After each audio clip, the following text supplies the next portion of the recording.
Bismillahirrahmanirrahim. Assalamualaikum warahmatullahi wabarakatuh. Untuk kesempatan kali ini, saya ingin menjelaskan tentang materi tema 3 di kelas 4. Temanya itu peduli terhadap makhluk hidup. KD 3.1 muatan IPS. Kita amati di sini ada gambar apa ya? Gambar tanaman padi dan tanaman teh. Nah, tanaman padi ini kalau kita lihat ya itu di dataran rendah di tanah yang lapang. Nah, kalau tanaman teh ini di pegunungan ya ini, di daerah pegunungan. Nah, ternyata di Indonesia terdapat sekitar 37.000 jenis tumbuhan tinggi dan sekitar 14.800 diantaranya termasuk endemik. Nah, tadi ada gambar teh dan padi tadi penjelasannya di sini. Padi itu tumbuh di daerah panas dengan curah hujan dan sinar matahari yang cukup. Daerah yang cocok untuk menanam padi berada pada 0 sampai 1.500 meter di atas permukaan air laut.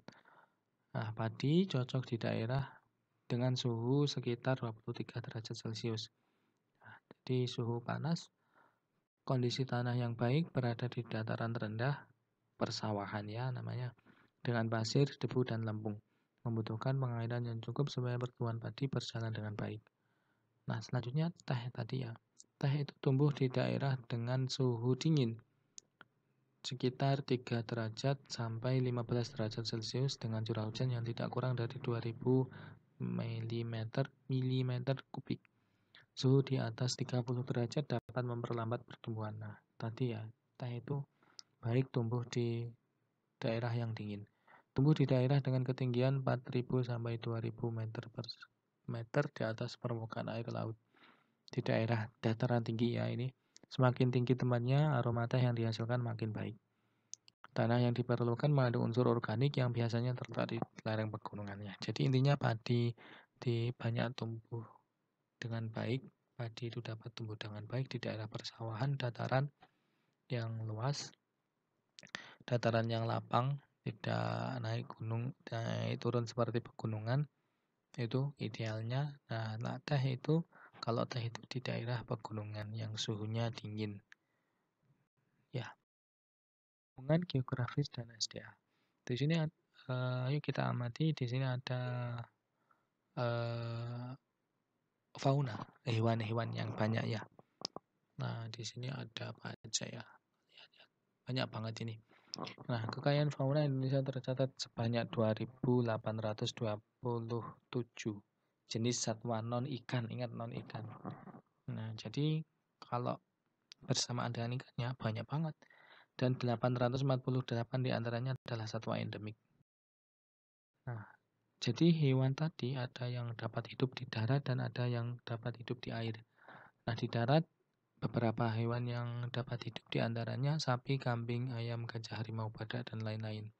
Dalam perkembangbiakannya, hewan harus sesuai dengan habitat atau tempat hidupnya. Jadi, hewan itu juga perlu tempat yang baik untuk hidup, untuk tumbuh dan berkembang biak. Nah, contohnya kambing Itawa itu lebih cocok hidup di dataran tinggi daripada di dataran rendah karena dia butuh suhu yang agak dingin ya, agak dingin biar pertumbuhannya baik. Seperti juga sapi perah. Sapi perah juga lebih baik hidup di dataran tinggi, di daerah yang dingin. Gajah membutuhkan tempat yang banyak air dan hutan yang banyak pepohonan. Nah, kalau gajah ini bisa hidup di pokoknya dia banyak air dan banyak pepohonan. Air, beberapa hewan yang dapat hidup di air, contohnya lumba-lumba, ikan lele, ikan nila, paus, hiu, dan lain-lain.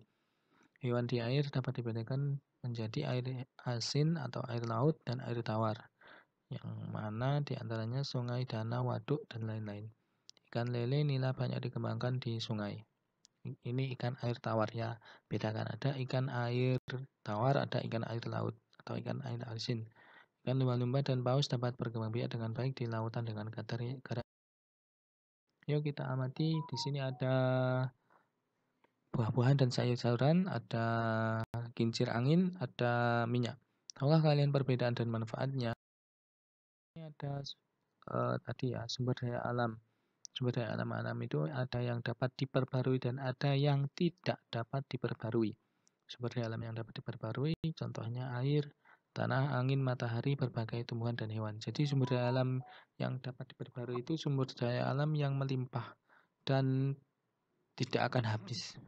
Ya, sumber daya alam yang dapat diperbarui contohnya contoh manfaatnya adalah sumber energi itu matahari, air, angin. Menyuplai oksigen itu tumbuhan, kebutuhan makanan manusia tadi ya. Sayur, buah-buahan itu juga tumbuhan. Kebutuhan tempat tinggal. Nah, biasanya kayu. Kita membuat rumah kan pakai kayu. Nah, itu dari tumbuhan. Sumber daya alam yang dapat diperbarui dapat dimanfaatkan sebagai sumber energi alternatif. Tadi tadi ya, kincir angin tadi ya, tadi digunakan untuk membangkit listrik tenaga bayu. Nah, sumber energi alternatif. Akan tetapi membutuhkan biaya cukup mahal untuk memanfaatkannya. Butuh teknologi yang cukup mahal untuk memanfaatkannya. Sumber daya alam yang tidak dapat diperbarui, contohnya minyak bumi, gas alam, emas, tembaga, dan batu bara, dan sebagainya. Manfaatnya, bahan bakar minyak BBM ini dari minyak bumi. Bahan bakar kereta api dan listrik ini dari batu bara, perhiasan ini dari emas, nanti ada juga intan, dan sebagainya. Peralatan elektronik, nah ini dari tembaga biasanya. Tembaga, kabel itu dari tembaga. Konstruksi bangunan, besi dan baja. SDA yang tidak dapat diperbarui dapat habis ya. Jadi sumber daya alam yang tidak dapat diperbarui itu dapat habis.